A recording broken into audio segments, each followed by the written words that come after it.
Hey, and welcome in a very special co-working. I'm your host, Fanny Marco, and this is Taylor Harrington from The Woo! Groove, a virtual co-working space. So I met Taylor on LinkedIn. I don't remember how, I must admit. I'm very sorry. I have very bad memory, a very selective one. I only remember very specific and useless things. That's quite curious. But we got along, and then I tested the Groove, which is a mobile app, and I've been enjoying it and meeting the same people because it's about the same people who groove at the same time. So it's community of remote worker, and we work together during 50 minutes. So we always tell each other what we're gonna work on, and then after. Uh, have accountability about what we have done or not. And sometimes it's works tremendous. Sometimes we've done something completely different because life happens. And Taylor's been working as a community manager, building their community online, which is a whole kind of mayhem, I guess. But am I getting that right, Taylor? I mean, it's definitely different than building in person, that's for sure. Mhm, mhm, It's mhm. got its own set of, rules and, regulations, so, yeah, that's I'm sure we'll get into it. One thing that interested me is that you were talking about how, when you were, I think, still a student, Mhm. you went into a co-working space, and that inspired you about how you're building a community right now. Absolutely, yes. So, back when I was in college, I did a minor in entrepreneurship, and they had a beautiful co-working space that was just a few streets off of campus, and for anyone listening, I went to Penn State University, and I'm a big Penn Stater at heart. I loved my college experience, and, just a few streets off of campus, they had this great space that was for local entrepreneurs, and through my entrepreneurship program, we went for a guest speaker there, and when I walked into this space the first time, which really wasn't available for students to check out. But like I said, for these local entrepreneurs, I was like, oh my gosh, this is so me. This is my space. I felt so seen by it. Um, Mm, it's mm. called the New Leaf Initiative. And basically, it's a co working space that you've got plants lining the walls, you've got desks that are Love made of plants. whiteboards. Like it Mm, was so beautiful. I remember on Fridays, they had salad bowl Fridays where people would bring an ingredient and all make a giant salad together in person. But it was just a really beautiful space filled with a lot of mhm, energy. And when I walked in there, I was like, wow, this is the way that I want to be living, the way that I want to be connecting, the way that I want to be mhm. working. And ended up asking for permission, like, hey, can I stay here? Can I come and work here, even Yeah, though it's really not for people like me who are students? And yeah. they made an exception and said that I could come. I don't know if it was $5 a month or $10 a month, but they let me come as a student and come and do Yeah. my work. And it was, yeah, it really changed my 4 years in college to be around such Mhm. incredible people who were showing me that Yes. possibility of what it could be like to be an entrepreneur and do things on your Mhm. own.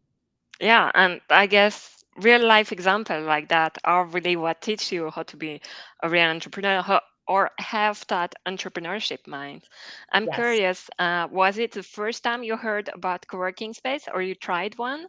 Or did you already know what it like kind of what it was or It's a good question. Honestly, mm, I don't know that I knew what a co-working space was at that point. I was 18 years old. I grew up in Connecticut, and I don't know that there were really co-working spaces in the town that I grew up in. So I'm not mhm, so sure if I knew ahead of time, but definitely getting involved in the entrepreneurship program I learned more and more throughout my 4 years about co-working because so many folks mhm, in that space who are doing it on their own look for that peer support, that office yes. space, that dedicated place to go to. And of Mhm, course, now we can talk about it being online as well as maybe not a physical space you're going to, but a place that you're entering. mhm. So it was definitely a newer concept. I'm not sure if it was my first time. Mm. Yeah, so strong impression of co-working, and now you're doing it, but online. Uh, was it possible in your head before you were doing this job, or was it something Yeah. again brand new?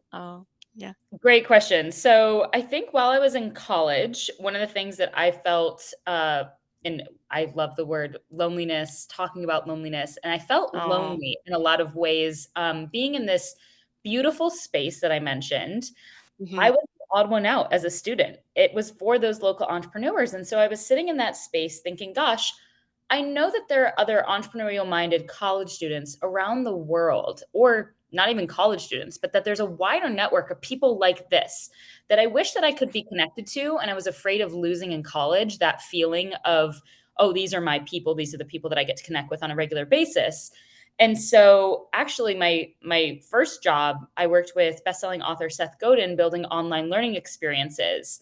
And, as just one story with that, one of the things that really was inspired by that co-working space was Mhm. wishing I was surrounded by other college students who were, like I said, entrepreneurial Mm. minded. And so while working at Akimbo with Seth, I was able to create a 5-day program for people like that to come together, people like me who wanted to talk about that non-traditional wavy career path Mm, and mm.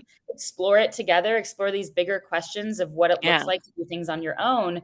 And so then that translated into really working in the online learning experience space, cohort-based learning. Mhm. And I think one big problem with that space is people don't know how to keep in contact after a program like that ends. So we saw this with the Mm. Akimbo Yeah. workshops and with the Alt MBA that people have these rich experiences for 30 days or 2 months, and then it's like, how do we continue to connect with each other when we're physically not together?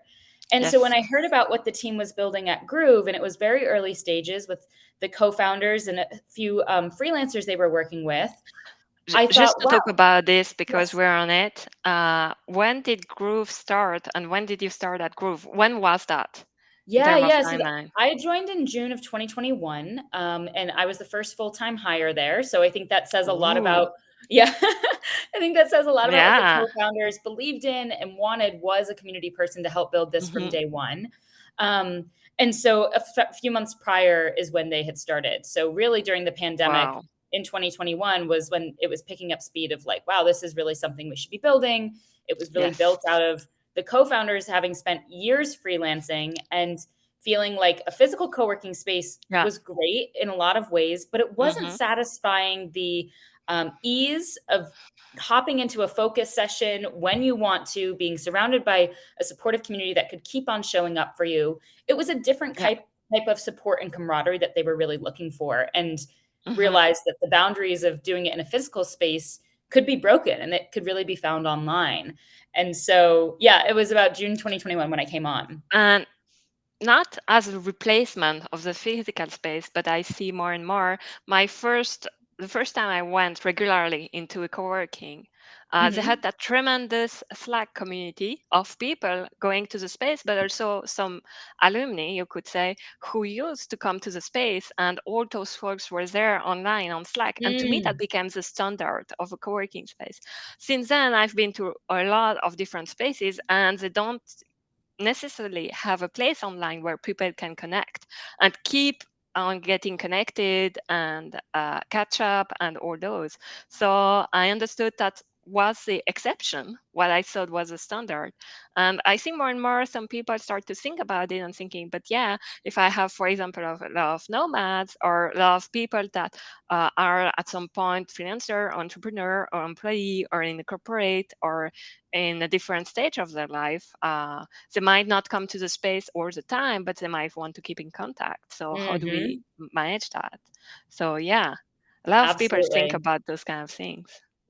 Yeah, and I think that there are probably so many great examples of co-working spaces who have nailed that ongoing relationship. Mm, I think that, yeah, like I said, with these online courses that we were hosting, just realizing that without a physical space for these people to gather, although they had Slack groups and online forums that they could continue to connect mhm, in, it's different. You have such a incredible experience of being in such close touch with so much in common with each other as you're working through whatever projects are in these online courses, that it then makes you question, well, what type of connection do people want for the long term? And how do you make mhm. that as low lift as possible?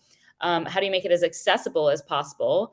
And how do you have people not just put a bunch of virtual coffees on their calendar? Because that's exhausting to keep up with all of that.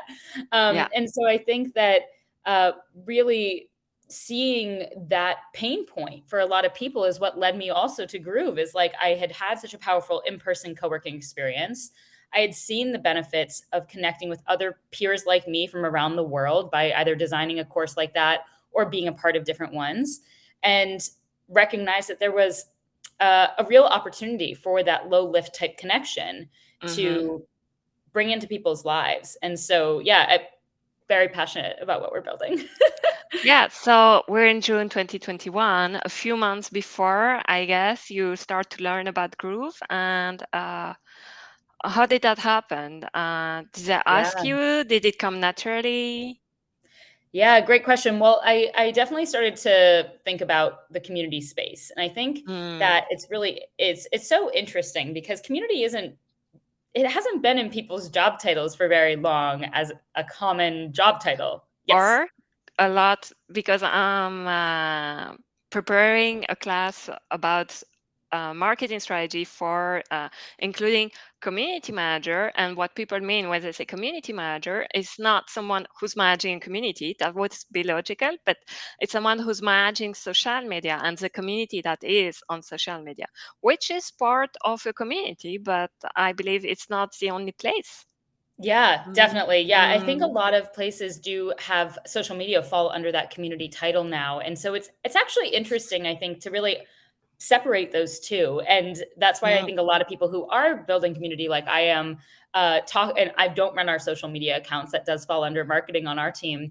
I think a lot of people who are in the similar, field of work that I am, tend to lean on calling themselves community builders or community architects, and it's mm. I think a lot more specific in that sense because it's like we are building it from the ground up, where you're creating these Yes. really powerful containers for people to come and play and interact. And so I lean on those titles more so than like a community manager. Um, and I think that, yeah, that distinction is really, really interesting. And I think that what you're describing is very much an audience in a lot of ways. And so for a lot of people, I think community has become this fuzzy word of like, is it really a community in the sense that these people are going to be interacting with each other?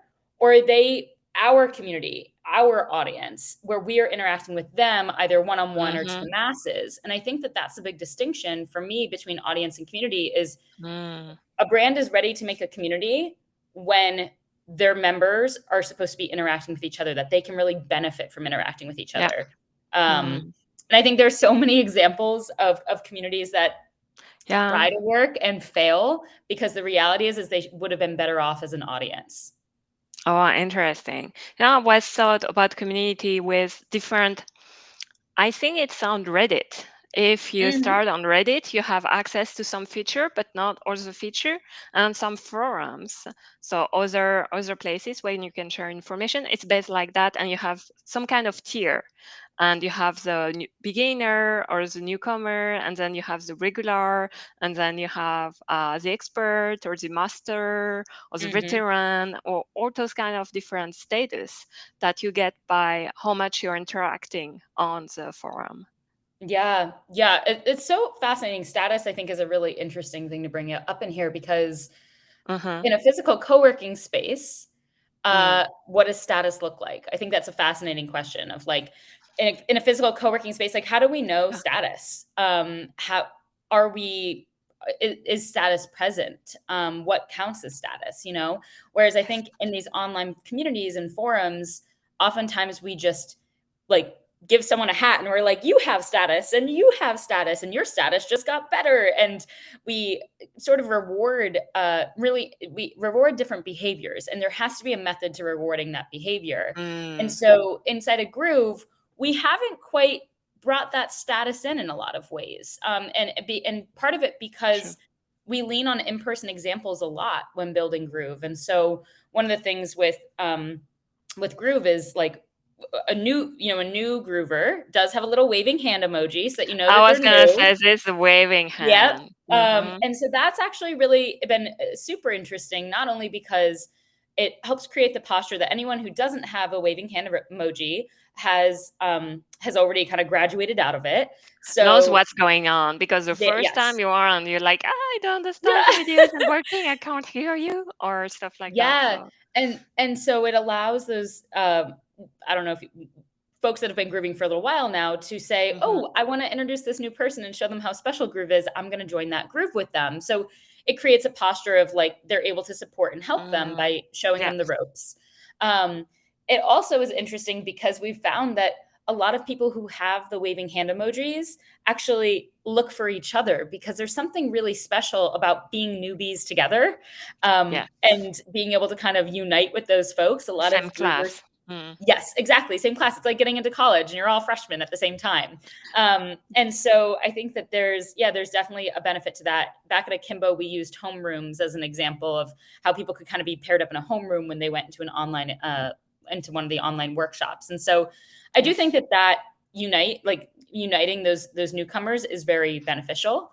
I also Mm. think that that as you kind of start to deem status in other ways, it can Mm. get really messy because it starts to tell you what you as a team are valuing, what you as a community value. You know, Oh yeah, that's we've had true. this interesting discussion on the team again and again around like, should we adopt some sort of a badge so that when you hit your 100th groove or your 500th groove, you get some sort of an extra badge on your profile?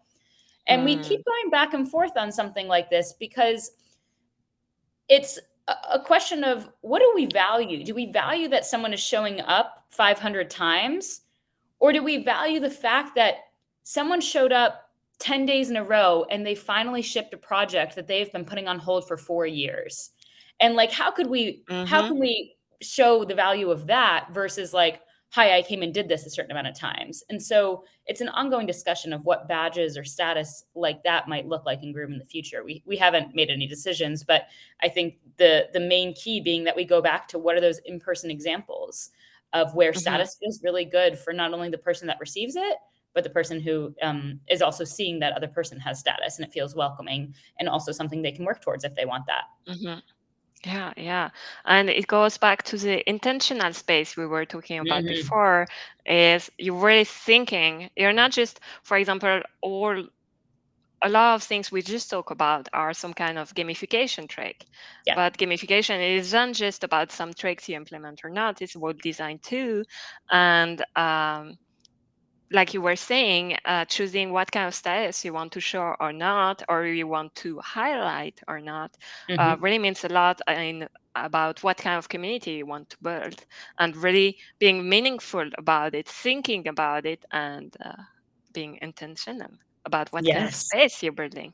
Mm-hmm. Absolutely. Yeah. And that's why I love that phrase community architect because, I came onto Mm. the team and there were 23 members on our app at the time, which was like our investors, our team, our like parents of the team. Like it was 23 was generous.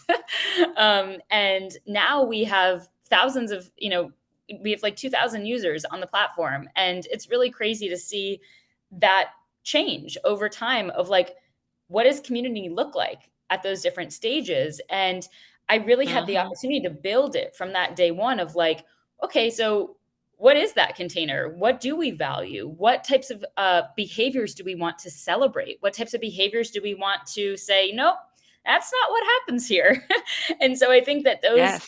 types of learnings are so important. And I continue to rethink about that uh, well, I like to say it's like building a house because in a house, as Hmm. a and I'm building Groove with a product team, Yes.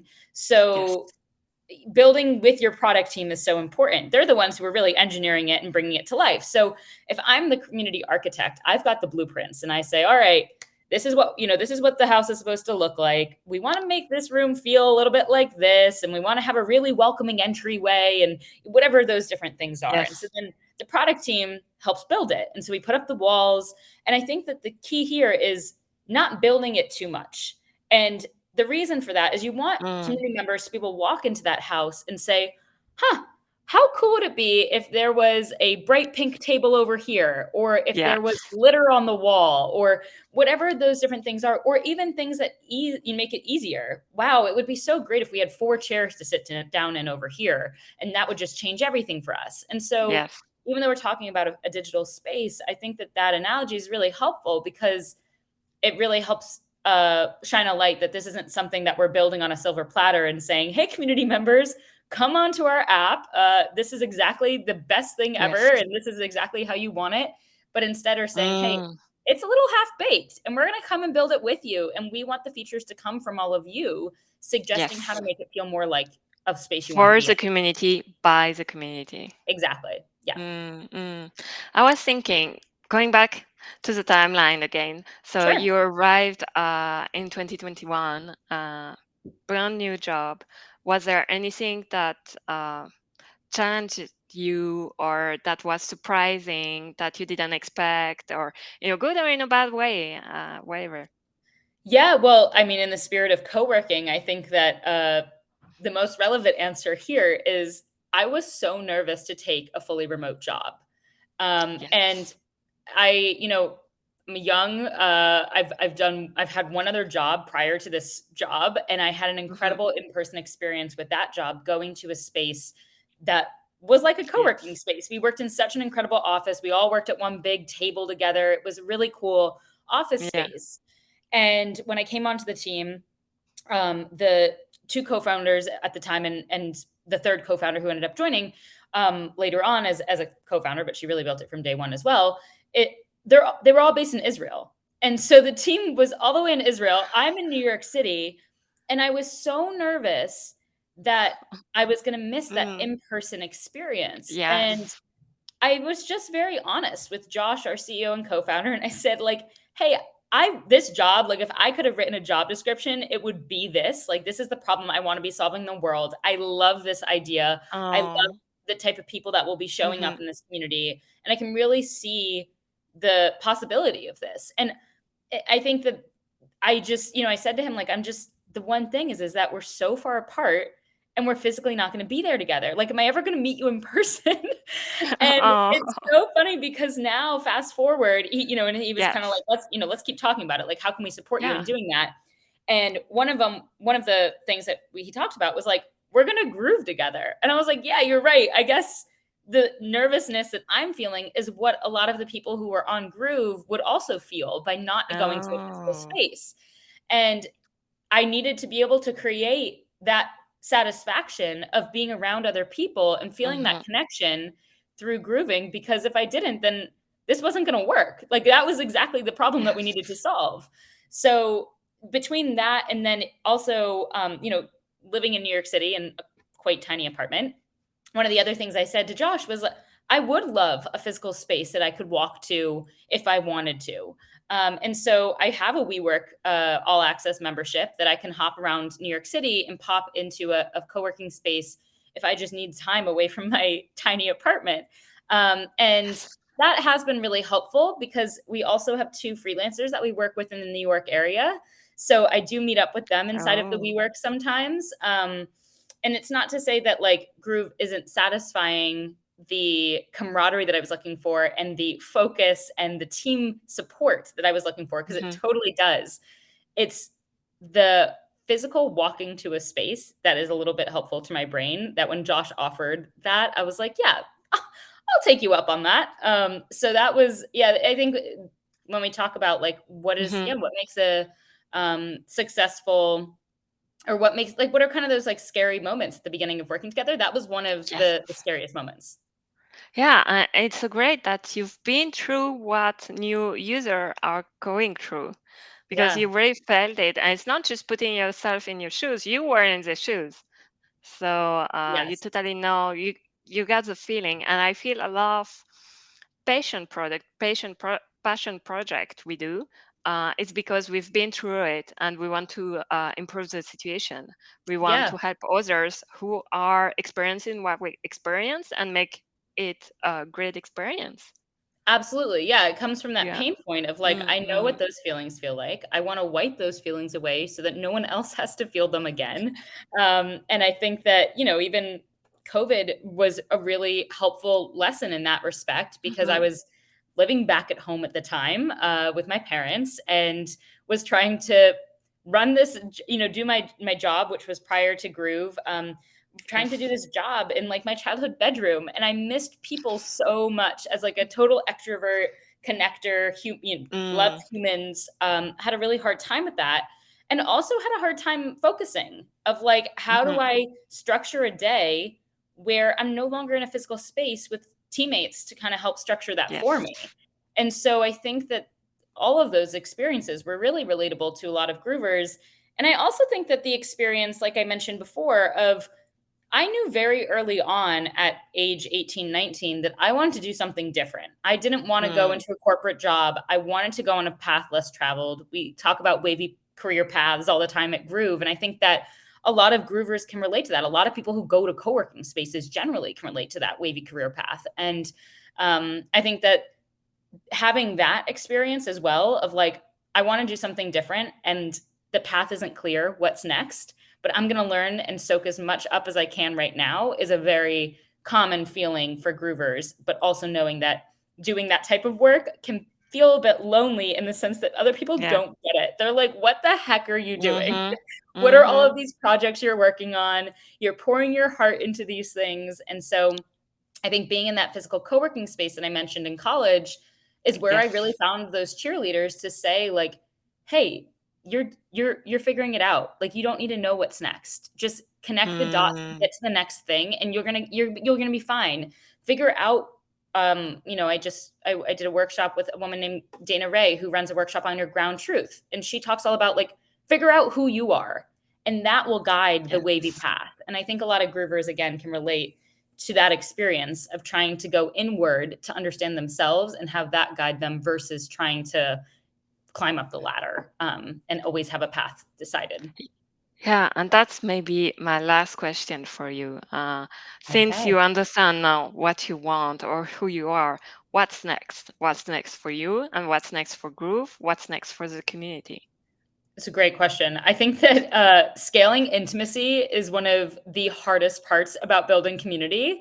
And what I mean by that is it is so hard when you get a small group of people together who really love it and Hmm. really have come for a strong intention and figuring out how to scale that feeling is so hard. Hmm. There's not a lot of great examples out there of doing it. And so when I think about what's next for me, I want to Yes. lean into trying to scale intimacy in the best way I possibly can and helping more and more people feel less lonely through grooving.